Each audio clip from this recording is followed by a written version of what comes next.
No, you can do whatever you want. Just imagine you are Bob, an 81-year-old steam engine historian. That's who you are. That's your character. How do you think about this bill?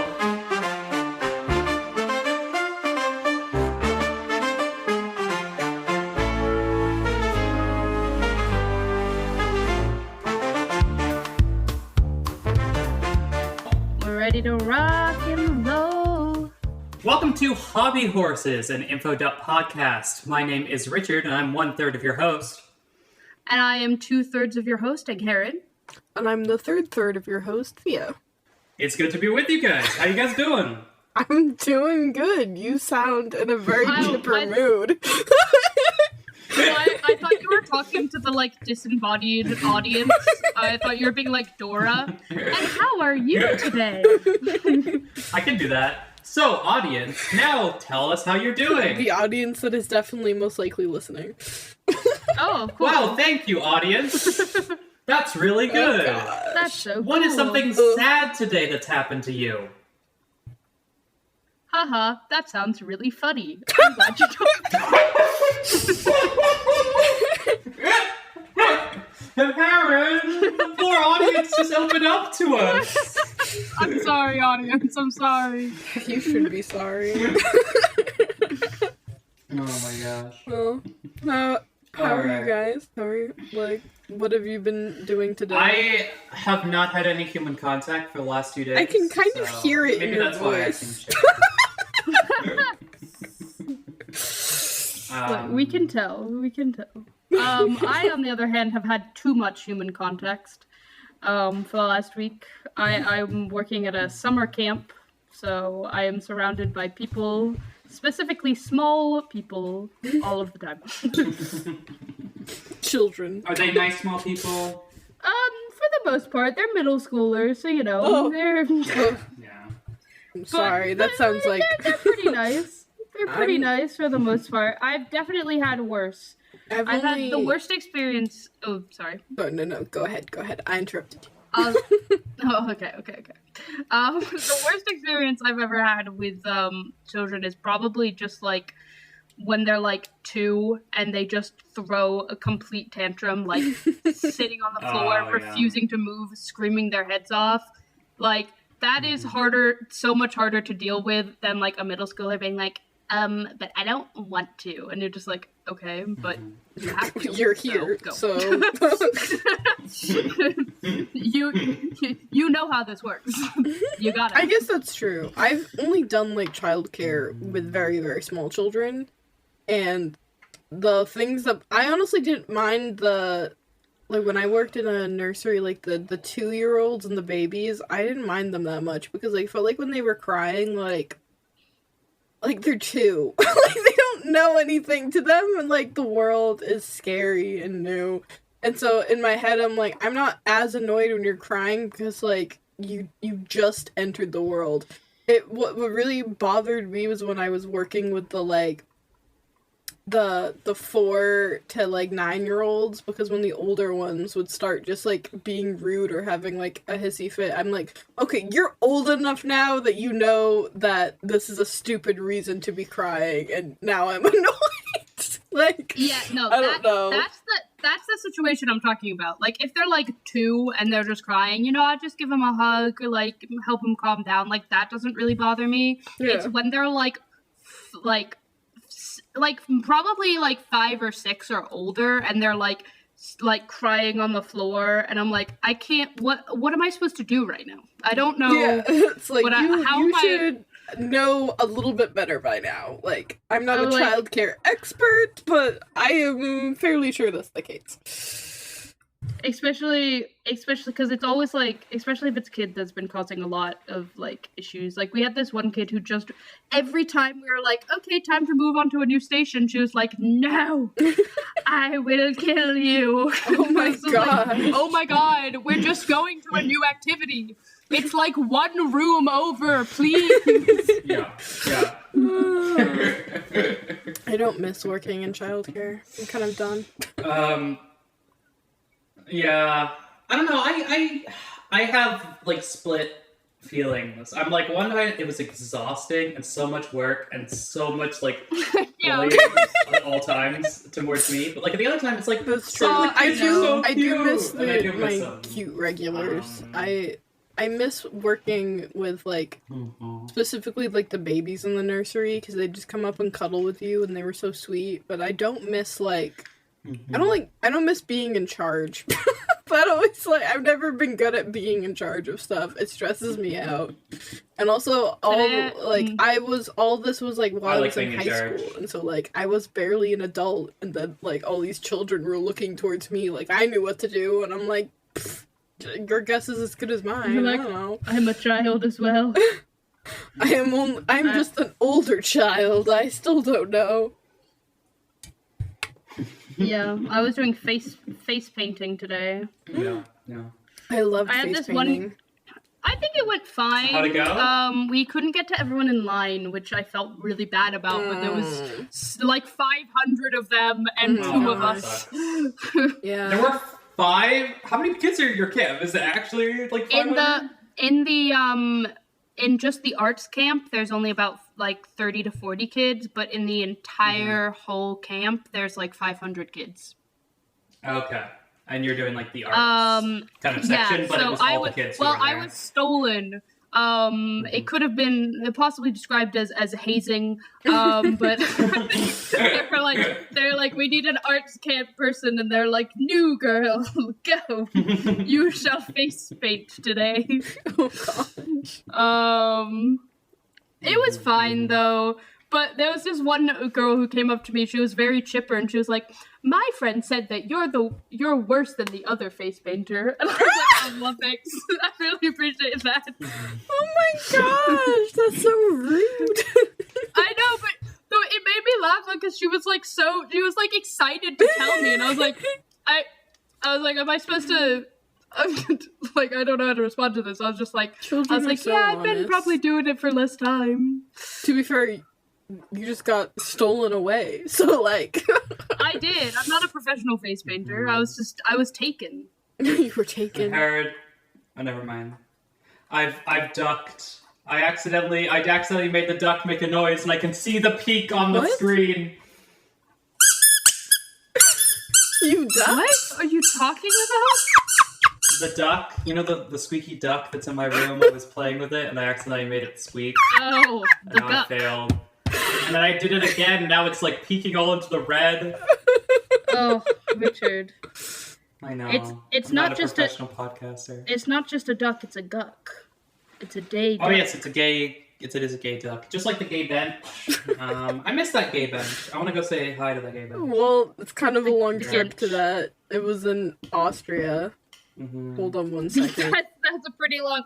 Well, we also saw another one. I'd have to go to Austria again. Well, remember, I also saw a Gench by the War Hall building, or whatever it was, in Poland. Oh yeah, I remember. Poland instead.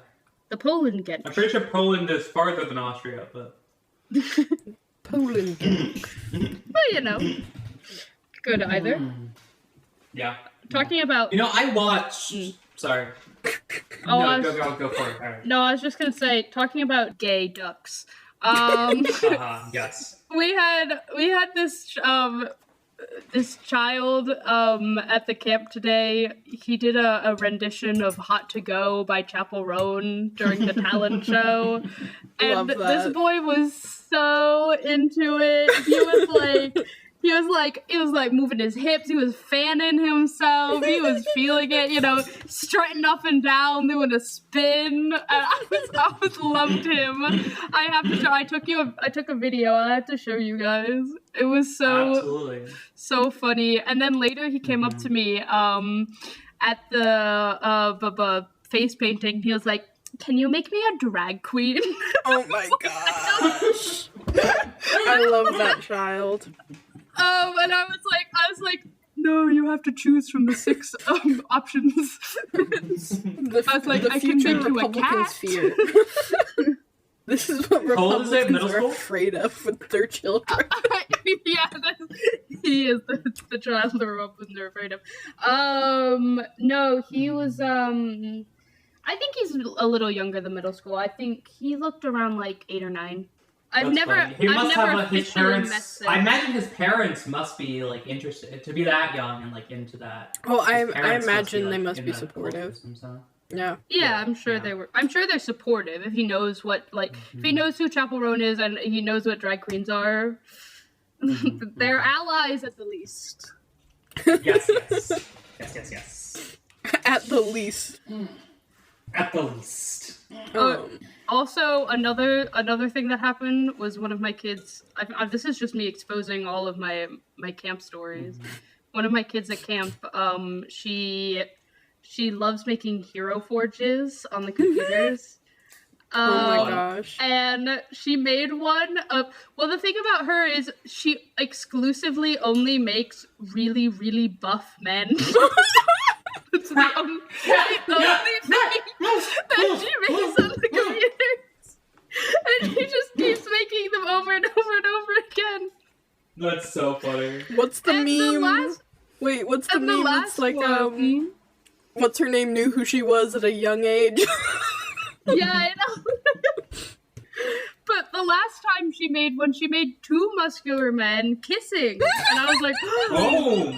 I know. I was like, oh my gosh, is this allowed? And then I felt really bad because she was like, they're my dad's. And I was like, oh. What? And I was like, I'm sorry. They just, I mean, obviously I didn't say anything, but before that, but I was just like, oh, that's so nice.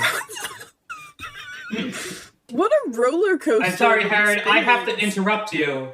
I have some breaking news. Okay. Right. Breaking news. I'm reporting live from the Capitol Plaza in Richardstan. Oh, God. A political firestorm has erupted in Richardstan today. Oh my gosh. As multiple oversight bodies, including the Public Auditor and Anti-Corruption Bureau, have filed complaints against President R. John Elsher for allegedly obstructing an active investigation into covert expenditures by the presidential office. Leaked documents suggest the president's staff attempted to classify budgetary transfers to a private security firm with alleged ties to the president's family as national ceremonial contingencies, thereby avoiding audit scrutiny. The public auditor has invoked Article 4, Section 5, and referred the matter to the Constitutional Court, alleging violations of transparency laws and the duty of integrity. Simultaneously, 5% of Rich's voters have signed a verified petition triggering mandatory parliamentary debate on presidential misconduct under Article 3, Section 2, subsection D3. Ethics Tribunal Chair Dalia Venko has stated, "We are deeply concerned by credible evidence suggesting willful subversion of oversight mechanisms. The Constitution does not permit kings cloaked in ceremonial robes." President Elsher has dismissed the allegation as political theater from bureaucratic radicals. Parliament will convene an emergency session tomorrow, and if a two-thirds vote is reached, the president may be suspended pending Constitutional Court review. There's a interesting story going on in Richardstan, isn't it? So anyway, you were talking about your kids? If that doesn't make you excited for whatever is going to happen next, I don't know what will. Richard, would you like to tell us about Richardstan? Would you like to explain a little bit about what this is? Thea chose to do something real, and I chose to do something that I completely made up from my own head and put my own name on it. So, you know. I mean... but I'm going to be talking about Richardstan, which I made a couple weeks ago. I was like, you know what? Politics sucks. I'm going to look at, like, constitutional theory and, like, see what other countries do, like, what is considered, like, the leading edge of, like, what's needed in a government system, and I'm going to write my own constitution. So I did this. I used ChatGPT. I'm not going to say I didn't. I definitely used a lot of that for, like, the sort of legalese kind of thing. Sorry. Sorry. But I wrote the constitution, so if you guys pull it up, you can see I have a 36-page pretty simple constitution here. We'll link it in the show notes. Yeah, it's only 10,000 words. Oh my gosh. Only 10,000 words. And so I kind of tried to decide on like what I think the basics that I would like to implement and like I would like to see ideally in a country. So I don't know if you guys want to like go through it. I have a game, obviously, as we all need to.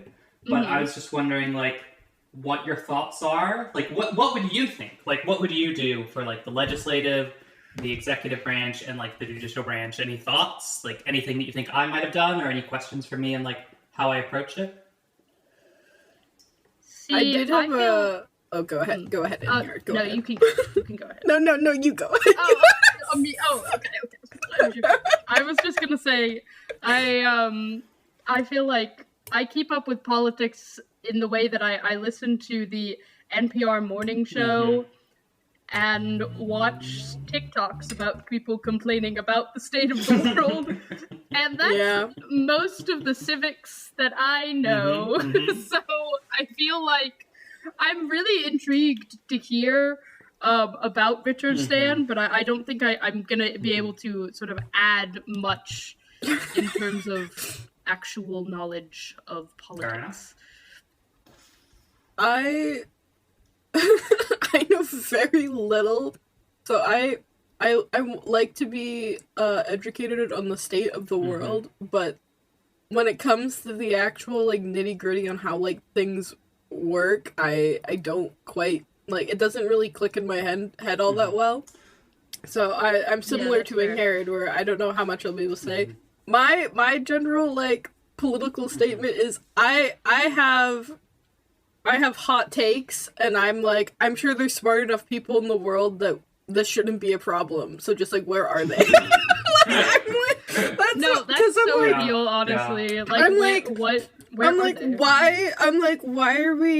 Why are there homeless people? We could so easily fix this. In my head, I'm like, there's surely a smarter way to that's do why I'm this. kind of, and people are like, well, I think that's why that's a pipe dream. It's not that. That's easy. why I'm interested in like constitutional design, like government design, because I really think like we can clearly see that right now we are encouraging idiots to the top, and liars to the top, and rich idiots. Rich idiots.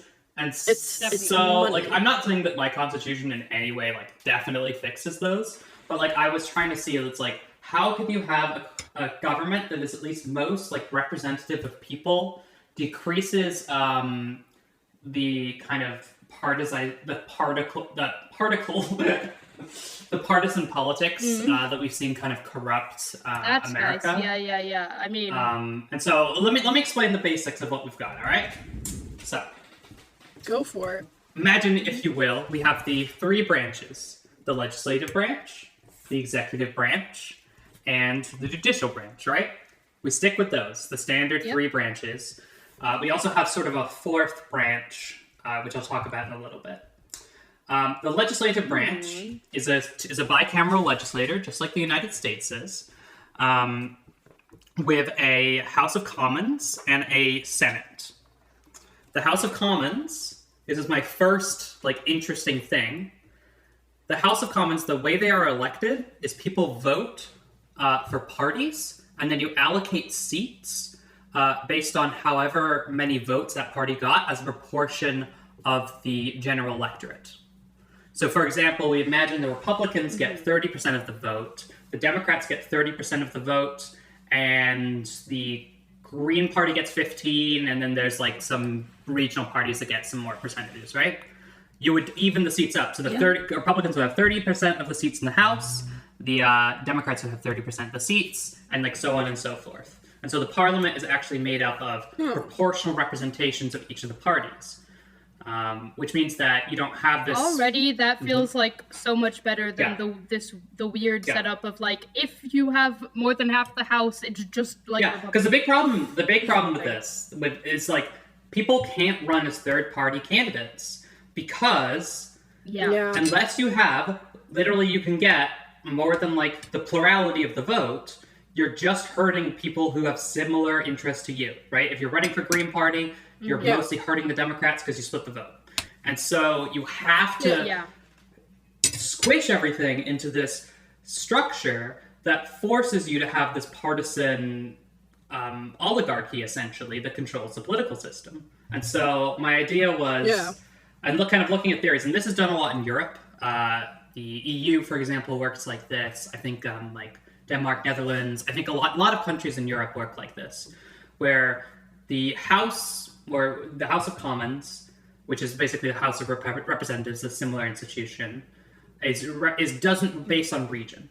So there's no regional thing. It's just we allocate based on the percentage of the parties. So anyway, that's the House of Commons. There's 240 people in that. Then there's another Senate, which is exactly the same as the U.S. Senate. 2 senators per state, which are elected. So I basically kept the Senate the same. Okay. Except I've added ranked choice voting, because I think ranked choice voting is so much better than first past the post voting. How many states do you think there are in Richardstan? I think 50 is probably a good number. I'd probably make it more like equal. Like you'd want to balance the populations more, I would say. Like the US states are so imbalanced in terms of population statistics that it's crazy. How big is Richardstan? What's your population? I'm aiming for it to be able to scale for different sizes, but I was sort of envisioning the size of the UK. Okay, so itty bitty. Not that itty. There's a lot of people. Not that itty bitty. I'm sorry, I'm American. It's 70 million. Small. It's 70 million, so it's probably, like a fifth the American population? Maybe? Yeah. Okay. That's still, I'm just that's like... a lot of people. I look at... I know, but like I look at the UK, and then I look at like comparatively to the United States, and in my head I'm like, oh, it's just a little guy, it's just so small, which I know is already gonna make so many British people mad that I say that. But for our massive British audience, look, I'm so sorry to all of our British audience, our international audience. This is just addressing your parents directly, is what I mean. But anyway, then we have my favorite part of this whole thing, the Citizens Assembly. Now, what the Citizens Assembly is, it's an advisory body to the legislature, and it is made up of 150 people who are randomly selected from around the country, just like a jury is. Okay. They can choose. It's not nearly as forced as a jury is. Like they can choose if they want to do it or not. It's open to them. But if they're selected, they can apply, and they will get randomly selected. There's a little bit of stratification for demographics, like trying to make sure there's equal age distribution, like minorities and stuff like that. But mostly just randomly selected. Interesting. And so what this Citizens Assembly is doing is they have an advisory capacity on a lot of the different things. So they have every bill that goes through Congress has to have an official review by the Citizens Assembly, where they're going to review the legislation and they're going to provide their thoughts on what they think could be added and couldn't be added. And they're going to create a little book, essentially, like a little addendum of the things they think should be changed with the bill, or like what their suggestions to look at is. And Congress has to reply. They don't have to take the suggestions, but they have to provide a report saying, this is the suggestions that were given to us, and these are the reasons that we didn't take the suggestions given to us by the citizens. They can also introduce bills themselves to Congress with a 1/3 vote to introduce a bill. And they can do other things. A lot of the Citizens Assembly members, a lot of them are placed onto panels, which I use to select people. Like I have for juries, for judges, I have a judge selection panel, I believe, and I believe that has several members of the Citizens Assembly on it. And so essentially, you'll have a couple citizens. So there's the regular folks, not the elites, the regular good old folks that will act in these ways that aren't like making the decisions, but are always in the process a little bit. Right? That's the idea. I have a question. I'm gonna like that. Sorry, my voice was so hoarse there. All right. I enjoy that.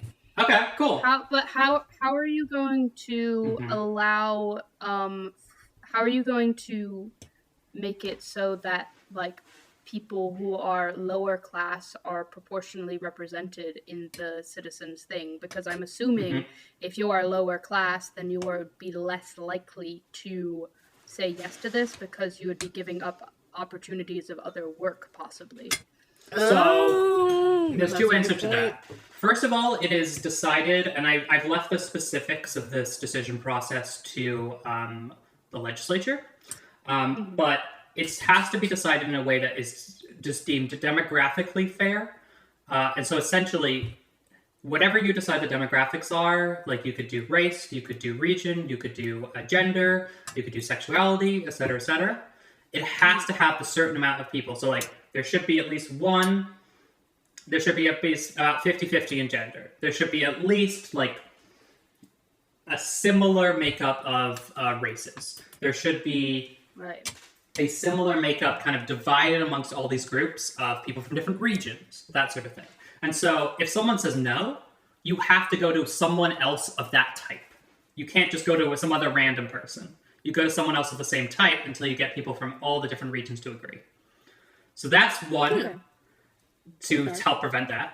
Number two to help prevent that is they'll get a stipend. Not anything like major, but they'll get a small kind of stipend. There'll be rules on like, having to like give careful time off. Like it's regarded as like a part-time job that you take on, and they have to like lessen your hours legally, and the government will provide a stipend. So okay. I mean, so then we have the executive branch. So moving on. So the executive branch has two. Well, okay. The executive branch is three different organizations, I will say. So we first of all have the prime minister, who is the head of state in most regions, right? It's like what we consider to be mostly the president. They make decisions, they lead, they're a partisan person, they are elected by the House of Commons. So typically it will be whichever group of people from the House of Commons can combine together to get at least a majority, can elect a prime minister. And so that's very similar to how it's done in Europe. Yeah. Interesting. Okay. There's a president as well, who's a more ceremonial head. The president does have the power of the veto. I kept the veto in. Well, I was unsure about that, but I did. And they're more of a ceremonial or like outwards facing political figure. They're selected by the entire legislature, so the House of Commons, the Senate, and they're also uniquely decided by the Citizens' Assembly as well, all voting. And the president has to swear to remove all partisan affiliations. So they cannot be part of a party legally while they hold the presidential office.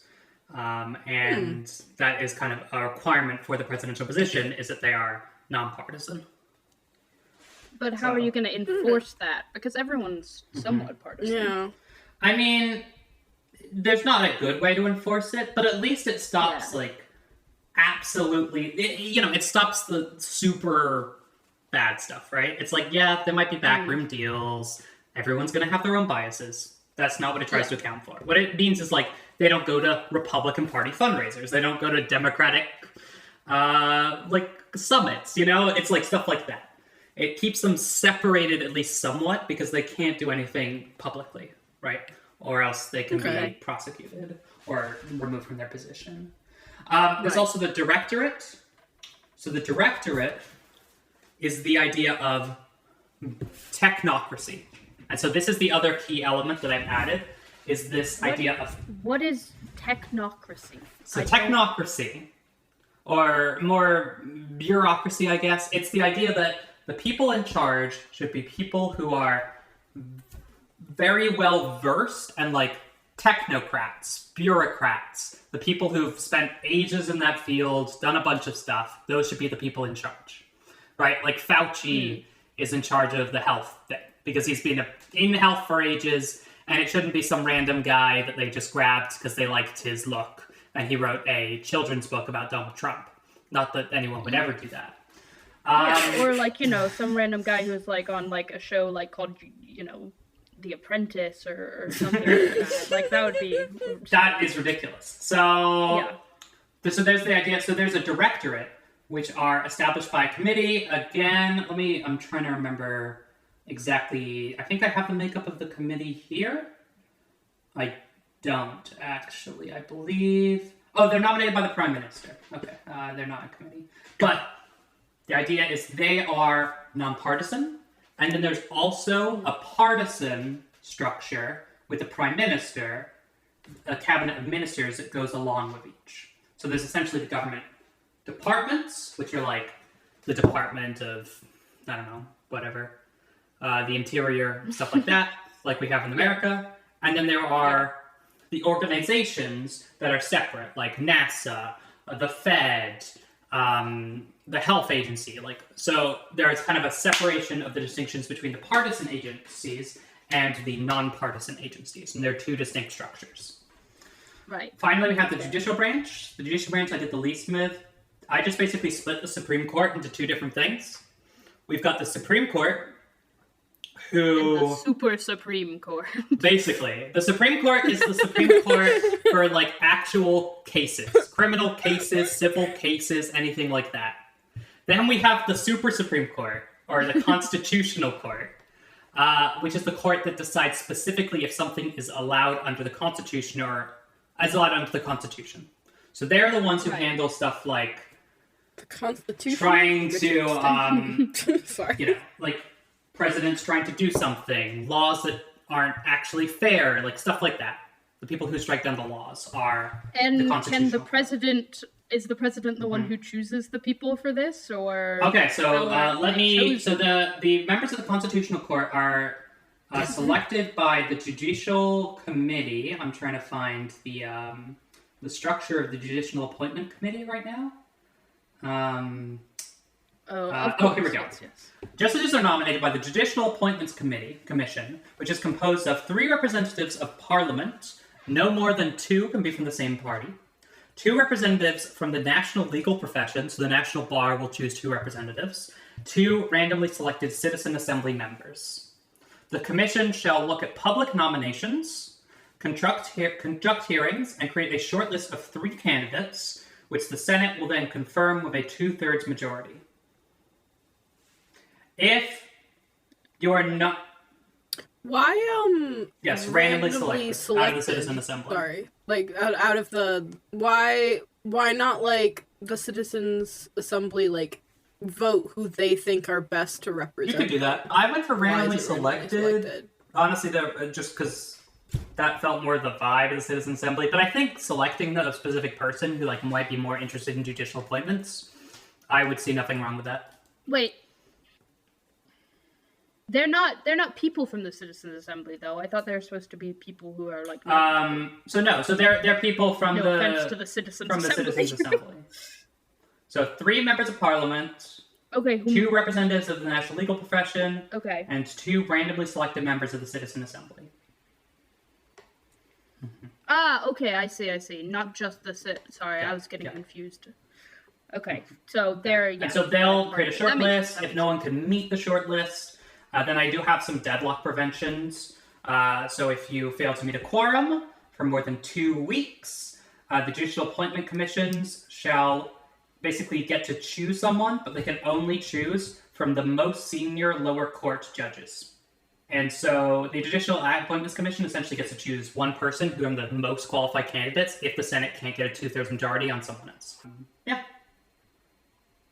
Imagine having that power. They just call you up and they're like, help, we need your decision.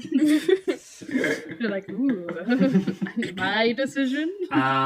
So that's how the courts work. Obviously, there's going to be a lower court system, but I'm leaving that up to regions to decide. Yeah. And then finally, there are several different organizations. I think I have 3 here. 3 key ones that are outside of the traditional structure. And these are what I call the independent accountability institutions. So we have 3. We have the Anti-Corruption Bureau, which is an office that has a bunch of investigators and analysts. They try and find corruption. If they do, they can go to the courts, essentially. So it's a bureau whose specific job is to look for corruption. Then we have an ethics tribunal, which is an independent body of 7 members, so it's almost like a court. We have 2 members from Parliament, 2 from the judiciary, 2 from the Citizens' Assembly, and 1 which is the public auditor. And they can adjudicate complaints of ethical violations, and again, they can create advisory opinions on ethical standards. And finally, there's the public auditor, which is kind of like Doge, but good.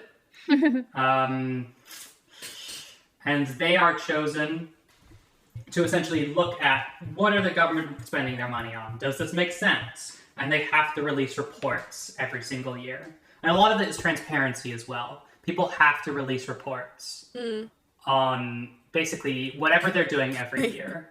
And they have to also take questions from the public if there's a specific amount of, I think it's 5% of a 5% referendum from the public, like a 5% signatures on a poll, needs to be answered by whatever authority it is in. So they don't have to do it, but like if 5% of the population signs something saying, we really think that you should consider this, they have to put an official response out on why they're not doing it.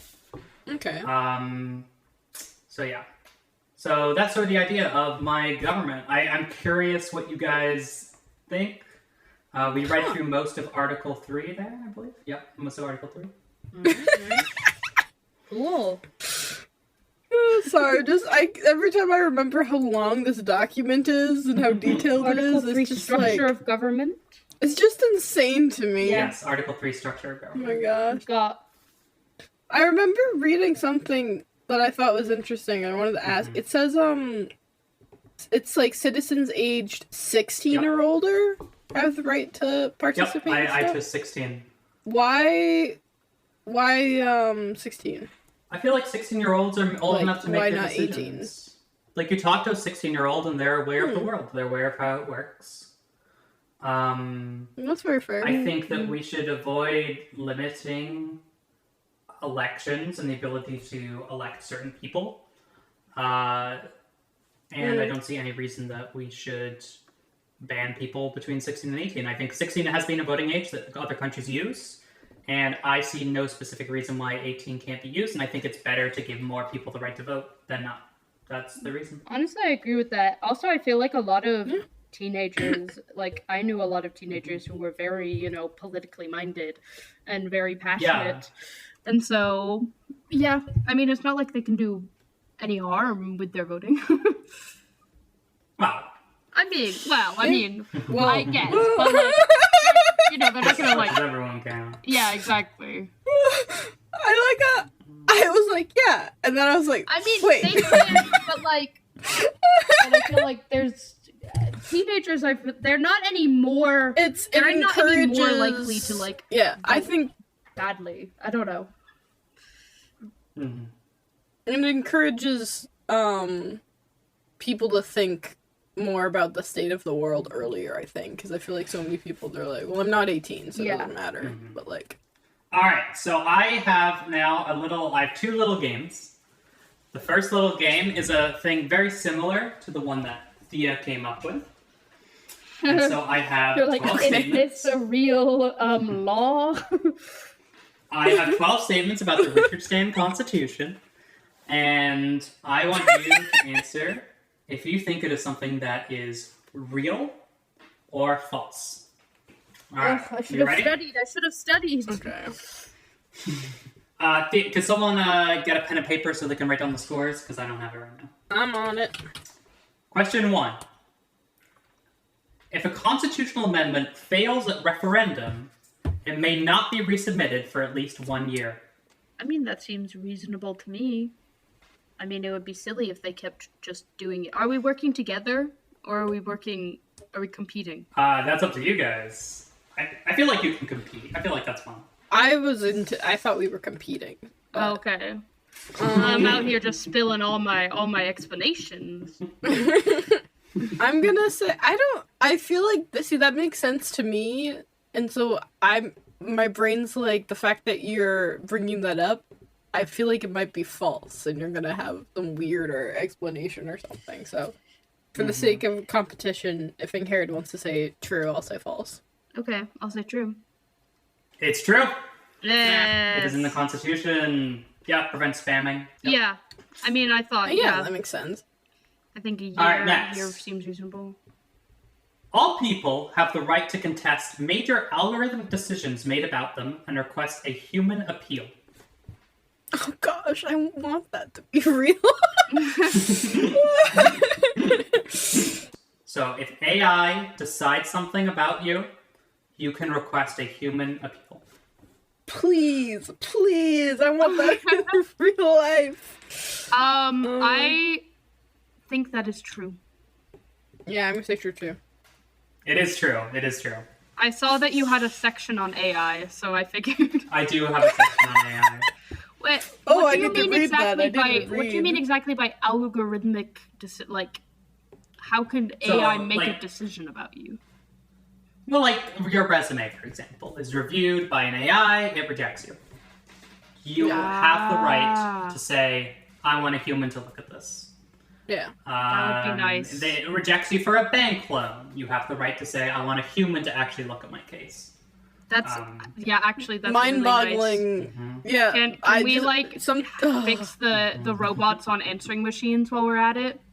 Yeah, just honestly, I just want to get rid of robots, but that's just a me thing. But I like. All right. I like involving Members of humans. Parliament must disclose their donors before taking their oath of office. That seems reasonable. Is there a That parliament? does seem reasonable. Yes, there is a parliament. Okay. I thought it was a trick question. That's the House of Commons and the Senate. That is a parliament. They form a parliament. Okay. They together are parliament. I'm gonna say true. Yes. I'm gonna say true as well, but you're saying a lot of trues, so I'm gonna stick with true. I think that makes sense. It's false. I did not include that in the Constitution. No! Why not? It should be. I think it's a good idea. I just didn't include it. I think it's more a law. It should be more a law than something in the Constitution. Like, I feel like it's less a fundamental right, and shit is more a, something that should be a law specifically under. That's more the reason. Okay. I guess that makes sense. But it does specifically say that government should be transparent, but there's no specific things about donors. Okay. All right, next. The directorate heads, such as those in health or climate, are chosen from a short list of experts and randomly selected citizens. Didn't we just talk about this?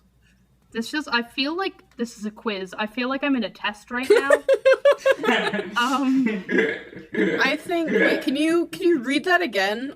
The directorate heads, such as the Directorate of Health or Climate, are chosen from a short list by both experts and randomly selected citizens. I think it's false. I think it's just experts because randomly selected citizens feels weird. Yeah, I agree. I think it might just be experts I don't want some average Joe leading the entire I don't know. That seems weird. That is false. That is real. Sorry, it is true. Oh, What? Why randomly selected? but they're only So choosing. it uses the citizen assembly again. So this is the people who are choosing. Yeah, this is not who you're choosing for. Like, you can't choose one of a randomly selected citizen.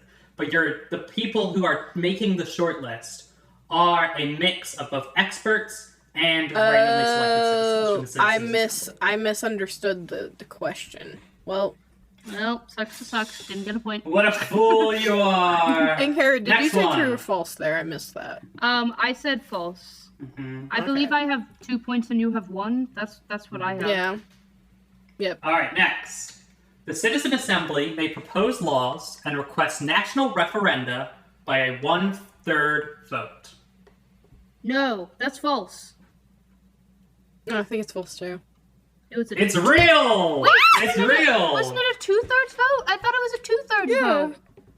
No, for proposing a law, just putting it out there as a potential law for Congress to vote, for Parliament to vote on, it's a 1/3 vote. Ugh. It's a minority vote. I asked if I needed to know any of this information to study it, and you said no, and now I feel like I'm being betrayed on air. I'm sorry. If I knew there was a quiz, I would have done my homework. Well, All thank right. goodness you didn't, because then I would be slaughtered. The president is chosen by a joint vote of Parliament and the Citizens' Assembly using ranked choice voting. Gosh, you just said how the president was chosen. Wait, say it one more time? I'm trying to make sure you're not The tripping. president is chosen by a joint vote of Parliament and the Citizen Assembly using ranked choice voting. I think that's true. Must say true. Yeah? I'm trying to remember what you said. We're being competitive now. I think you said something slightly different, so I'm gonna say false, but I might be misremembering. But for the sake of the competition, It's true. I couldn't remember if you said it was if the Citizens' Assembly was part of it or not. That was what was so the president is chosen by Parliament and Citizen Assembly. Well, the Citizens' Prime Assembly Minister is chosen just by the House of Commons. Oh, I reversed it in my head. Yes, the Prime Minister is chosen just by Parliament, you said? The Prime Minister is chosen just by the House of Commons, I believe. Yeah. Okay. All right, I reversed it. Commons. All right, next.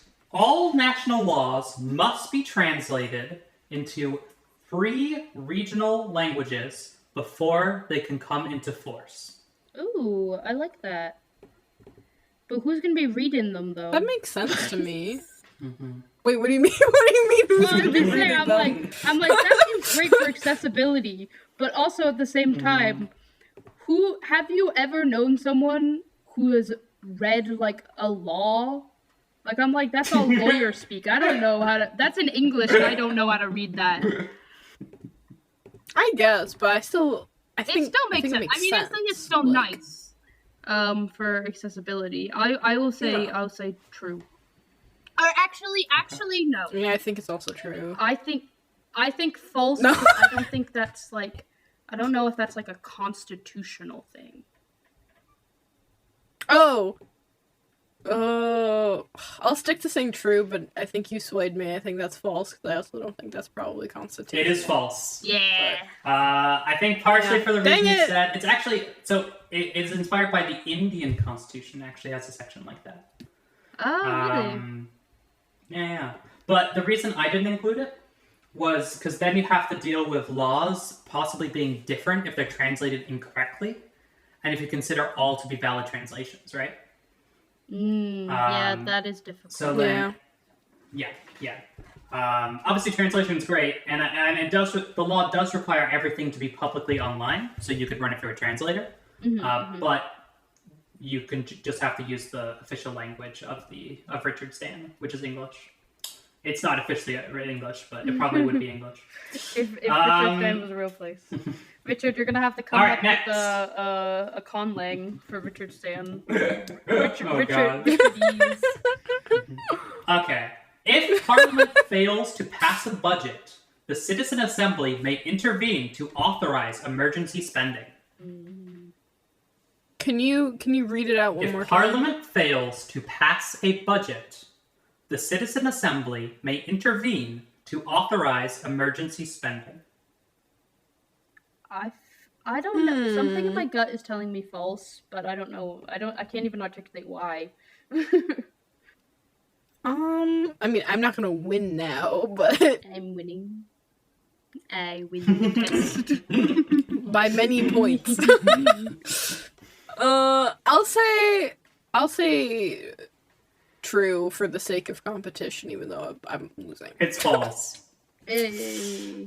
Yeah. I thought so. The Citizen Assembly is an advisory body. They can vote for the president. That's like one thing they can do, but mostly they're advisory in their capacity. They can propose laws. They can check laws. They can give feedback and like create short lists. But they're an advisory body first, and I don't think you want a bunch of random people deciding on your budget law. Oh gosh. Yeah, I guess that's true. All right, next. In my head, I was thinking of like natural disasters. Any citizen may challenge a law in the constitutional court if they gather 1,000 signatures. One more time? Any citizen may challenge a law in the Constitutional Court if they gather 1,000 signatures. I think false. I'm gonna say false. 1,000 signatures doesn't seem that much. Yeah, like seems too low for like the Constitution. Like, yeah, they're like, no, we disagree with the Constitution. Me and my 1,000 Twitch followers. Yeah, especially because you had specified like the population beforehand. I'm like 1,000 just seems so small. All right. It is false. Yeah. I thought But so. not actually for the reason you think. Anyone can challenge. You don't need any signatures. You just need standing. What? You need a reason that the law affects you. And then you can sue in court for it being unconstitutional. Okay. Which is basically the same as okay. it is in the US right now as well. Well, okay, I mean, I guess, but they're going to, like, a lower court first. Yes. They're not going straight... Are they going straight up? They probably go to a lower Okay. constitutional court. And the constitutional court can also decide what cases they take, right? Yeah. Okay. In my head, I thought it was like if you have 1,000 signatures, you get to go straight to the head honchos. And like, Yeah, that's I what was like, that's thinking as well, and I was like, that's crazy. That's how I was interpreting it. I was like, how did they get anything done? There'd just be constant civilians walking in And being like, hey. Next, the Ethics Tribunal includes randomly selected members from the Citizen Assembly. That makes sense, right? Randomly selected from the what? The The Senate? Citizen Assembly. Yeah, I think so. That you seem keen on having the citizens in like everything, which I think is a good thing. So I'm gonna say D. Yeah, it's true. I like having citizens and everything. That is true. No, I think it's a good thing. I think you're better than me because every time you say, I keep on being like, well, should we really have the citizens? And I'm like, no, I'm being like the founding fathers right now. I'm not better than the citizens. Ooh, the unwashed masses I'm in like- my politics. I can't, I don't want to be the one that sets up the stupid electoral college. I can't have that on my conference. On my conscience. All right, next. We have two more. Parliament can only be dissolved after 3 no-confidence votes in 60 days or a 2/3 vote. I mean, that seems like kind of intent, like dissolving the entirety of Parliament. Yeah, Like- that's what I'm thinking. Like, It that's seems, a lot. but I mean, I'm trying to get into like Richard's subconscious. I'm like, is that what he thinks needs to be done? And there's no backup part. I don't know. I'm American. I don't really know how like parliament systems work that well. I mean, Parliament is basically just Congress. Okay. Parliament sounds like a British word, and so I'm uneducated. I mean, it is. Well, the only reason that Congress isn't called Parliament is because they're like, Britain. You can't name it the same thing. It's a Congress. I'll say true because I have nothing to lose. I'll say false. I think it could be true, but I'll say It's true. So this is actually a difference between the congressional system and the parliamentary system. So in parliaments, because you typically have a prime minister who's elected by a majority of the people, you need a majority of the people in order to basically form a government, to form an actual list of like who the ministers are and stuff like that. So if you can't get the majority of people to agree on who it is, you have to redo the election. And so yes, it can be dissolved if they have 3 no confidence votes of the majority, or just a 2/3 vote. They can decide we're done. We can't make decisions. New election. So yeah, it can happen. And the final one. The Constitution guarantees a minimum income sufficient to meet basic needs and ensure dignity. correct. I hope that's correct. Yeah, I think I remember. Is that I think it was in the pages I skimmed. Yeah, I thought I saw something along those lines in like the fundamentals in section 1. Mm-hmm. So I think true. It's true, yes. Yay! Yippee! Woohoo! I think We love that. remain like have dignity. I think is also like a good. Yeah, You know. it's a good way to word it. Yeah. Yeah, exactly. Because you can technically survive off of very little money. Mm-hmm. Yeah. But that's not, satisfaction of life might not be there. All right, Yeah. so It's not like sorry. Yeah, well now I was just gonna lead us to our just- second game. So what I'm gonna do is I'm going to give you both a character to play. All right. okay. Okay. Oh gosh. And I'm going to give you 2 different bills in the Citizen Assembly, and I want you guys to debate as your characters. All Are right? we members of the Citizens Okay. Assembly? Yes, you are members of the Citizens Assembly, and you have 2 different bills that you're going to be voting on. Oh, All right. okay. Okay. Or advising, because they don't actually have a vote. Right, yes. All right, so I'm Herod. We are just You're lowly- Janelle.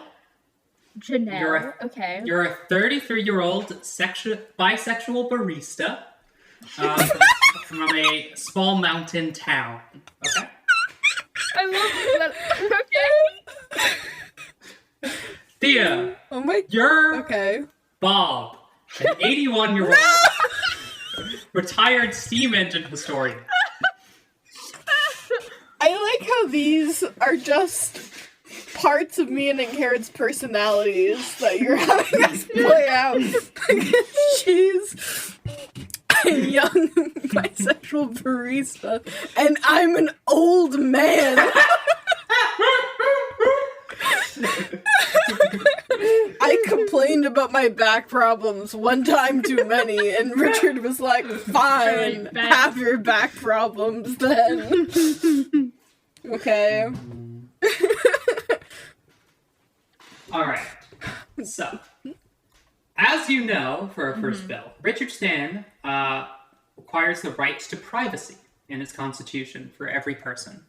Of course. There's a bill going through the Parliament that says that any person may request that any government records of them is removed and deleted by the government. Do you support this Okay. bill? Do you think that it may need some changes? Or do you not support this bill? Let's start with you, Janelle.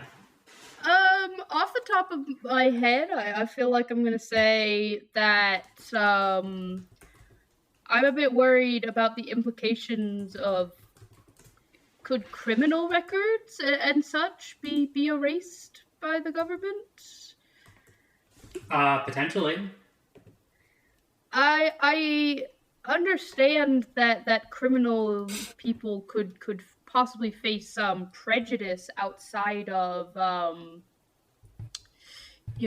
their when they get out of prison, which is not great, but also at the same time, you want to be able to look up and see if someone's perhaps like for example, when I was 22, 10 years ago, I worked as a camp counselor. And as a camp counselor, You mean I 11 years ago? 11, no, 10, You're 33. 11. I thought I was 32. No, you're 33. Oh, I'm 33. Well, I'm turning. Yeah, okay. Anyway. I just turned 33. That's part of my lore. Happy birthday. But like, for example, when I was a camp counselor all those years ago, I had to, sign, do fingerprints and make sure that I was not a sexual offender of any type, especially, like an offender against children. And I would be particularly worried if things like that could be erased from government records, because I think that could pose a danger to other citizens. All right, that's So, good input, yeah. Janelle. What do you think, Bob? Thank you. Out of character. Are we supposed to do different sides? No, you can do whatever you want. Just imagine you are Bob, Okay. an I thought this was 81-year-old steam engine historian. Retired steam engine historian. That's who you are. That's your character. How do you think about this bill? Well, that was my first gut reaction, was to make him a conspiracy theorist. Right. Okay. Hold on. I need a minute to get into the mind of Bob. I'm a train engine historian. You're a steam engine historian. Just think about the people that we met, that old guy that we met at the fire truck museum. Oh, wait, you weren't there. Sorry. That was just imaginary Thea that goes with you everywhere. But, like, think of, like, that old guy who, like, still works at, like a train museum. You're like that. Okay.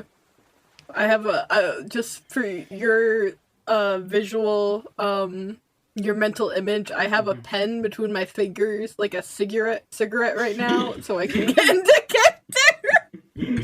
All right. Well,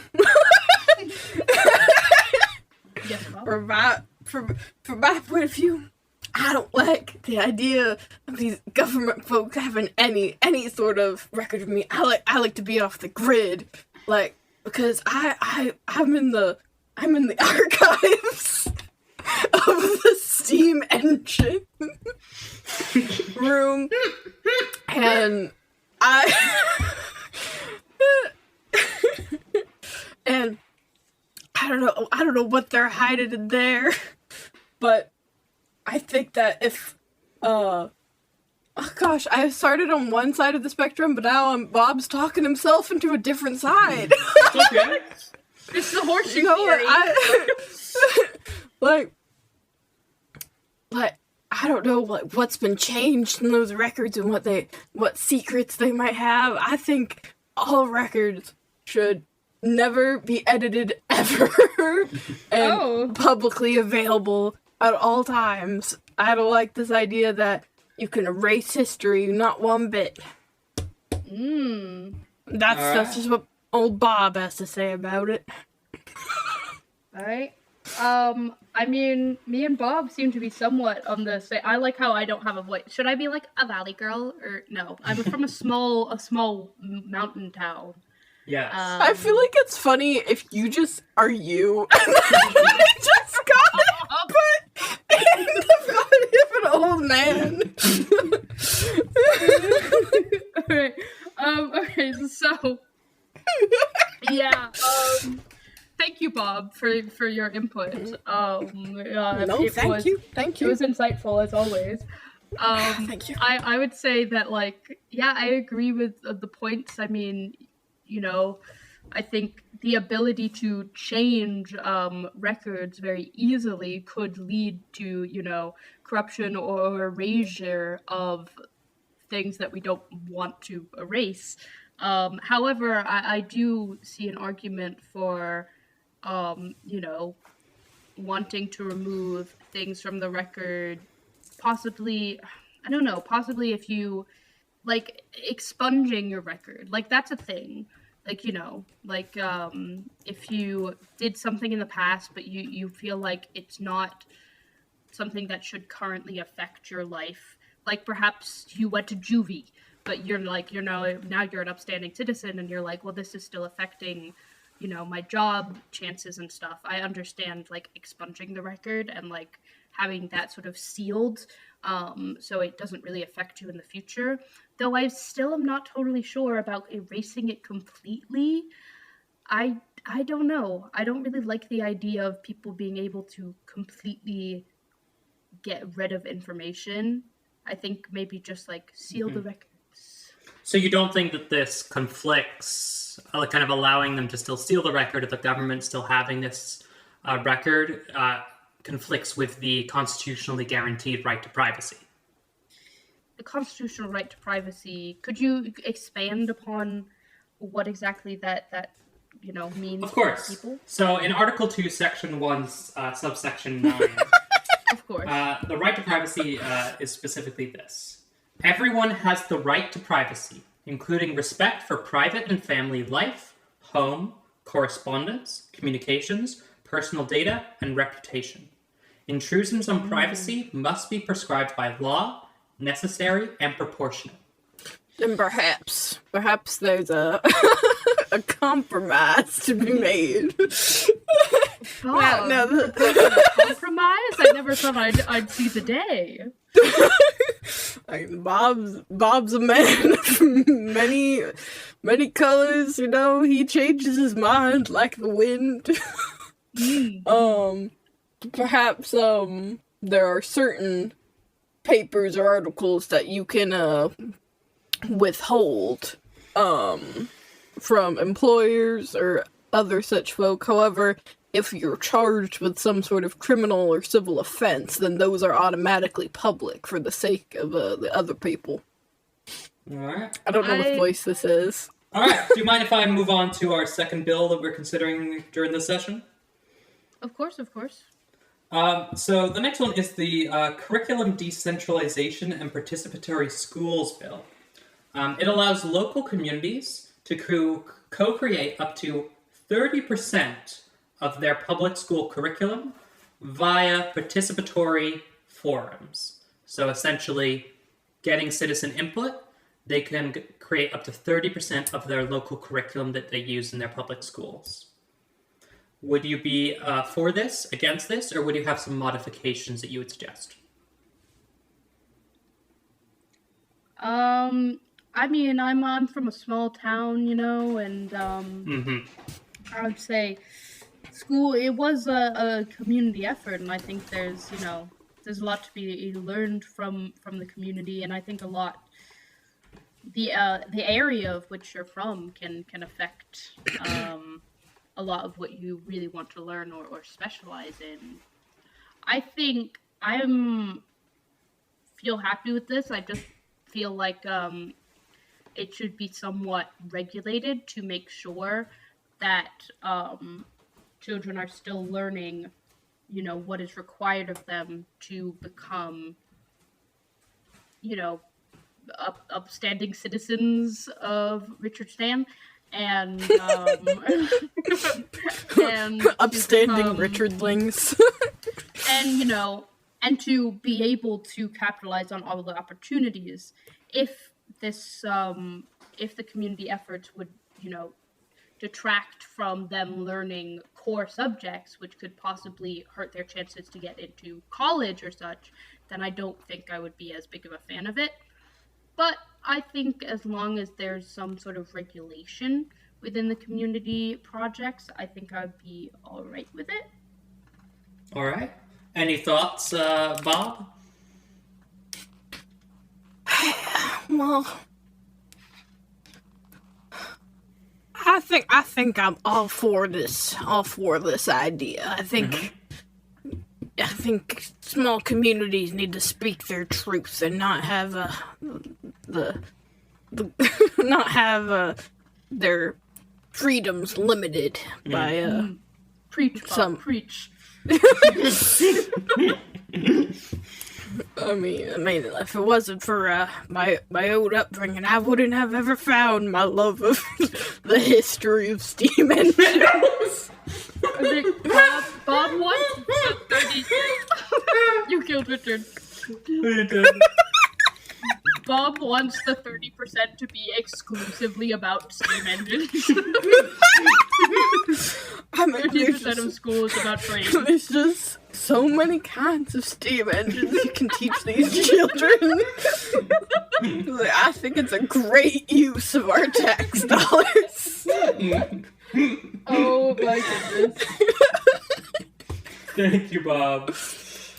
You're welcome. Yes, Bob, yes. All right. Well, thank you so much, Chanel, the 33-year-old bisexual barista, and Bob, the 81-year-old retired steam engine historian. I'm going to invite Ingrid and Tia back to do a final discussion. God. Would you like to live in Richardstan? Yeah. I mean, it really couldn't be worse than the U.S. I just have one question. Yep. If you live in Richardstan, do you have to say a pledge of allegiance to Richard, or is that optional? That is not required, no. Oh, It's all just right, then I'll go. it's named after its founder. You know, it's like no one. If you live in Washington D.C., you don't have to say a Pledge of Allegiance to Washington. It's just named after me as the founder. You know, I'd live in Richardstan. It seems like a decent place in theory. Maybe I'll wait a few years, let it get off the ground, and see how happy people are before I commit to that immigration. You know? Can I be a dual citizen? Yeah. How do you feel about dual citizenship? What about triple citizenship? I'm I'm already a dual citizen. However many citizenships you want. Absolutely. All right. I think we have no I'll official process to become a citizen of Richardstan right now. Right now, the only way to become a citizen of Richardstan is to be born in Richardstan. But we'll work on making a legal path to citizenship later. Okay. You heard it here, folks. Link in bio for the petition to turn one of the United States into Richardstan. Currently looking at Florida, but other options are out there. I don't know about Florida. That's gonna go into the sea pretty soon. That's maybe a nice middle state. Yeah. Like, you know, Kentucky. Yeah. But anyway, I wanted to just talk about my hobby. I thought it was interesting. Your hobby of inventing constitution. Yeah, I thought it'd be fun. I thought it was fun. Yeah. And hopefully This you guys was fun. enjoyed interacting with it. Yeah. Hopefully Any this was last thoughts? Would you guys entertaining. make your own constitution, or like any changes? Like now that we've really discussed it, I'm that gonna you be guys so would make? honest. I don't think I know enough about how the government works. I'm like in the middle of trying to world build my little like fictional world's government, and I'm already stressing about that. Like, there's just too many loose ends. Just You know what? You Because should I just have a- make it yeah, Richardstan. just use the Richardstan like I low-key constitution. thought thing. about it. I was like, can I steal some aspects of Richardstan? Go for it. I'd love that. I don't think this is. I don't think I'm gonna make my own constitution, but I would discuss Richardstan with you again gladly at some other point. We won't want see a Harrowland. We won't see Harrowland. I like that. Harrowland. The neighboring so. country. I just We didn't even again, talk I'm about like, constitutional amendments, and there's a bunch of stuff we didn't even talk about. But yeah. wait, how can the Constitution have amendments? It hasn't even been a constitution yet. Well, it doesn't have any amendments, but it has the procedure for amending it in Article 8. Oh, Of course, in Article 8. Well, maybe if this takes This one off, takes off. if we get to one like, Honestly, we can do I a second think episode about Richardstan. one like we'll have a sequel to Richardson. Watch this be what takes off the podcast. Oh my gosh! I mean, to be honest, I feel pretty good about this episode. I feel like this was entertaining and interesting. Like, I feel like this is an interesting thing. This is why I wanted Richard on the podcast. He brings like a new vibe. He brings nerdy not politics fandoms. guy. And spreadsheets. We can't forget the spreadsheets. Spreadsheets are coming. Of course, Spreadsheets are coming. spreadsheets are coming. But my final question is, what are citizens of Richardstan called? Oh god. Because I said Richardlings. I said Richardlings earlier, but I don't know. Richites. Richardians? Richonians. That's kind of a mouthful. Not Richardians? Charizards? Richardsards? I mean, I like Charizards. I like how Richardsards is more of a mouthful than Richonians, but it's better, so. Yeah. Well, Richard's name is Richarzard. That's his full legal name. Yeah, that is Yeah. it's named after the Pokemon. Yeah, Richarzard. Richarzard Ditto, you know? That's their full name. I'm actually Richarzard the second, after my father, Richarzard the first. So the first. Yes. Was Pokemon even invented when Dad was born? No, it definitely was not. I don't think so. Pokemon was probably invented I think it was the 90s, so no. I think it was 1998? This first in Charizard was named after our father. Charizard Paul the First. Alright, well, I've been 1/3 of your host, Richard. Oh, sorry. I've been 2/3 of your host, Herod. And I've been 3/3 of your host, Thea. Alright. Nay! No, we're not naying! Stay nerdy and touch grass. Nay! We'll work on this. Alright, the recording.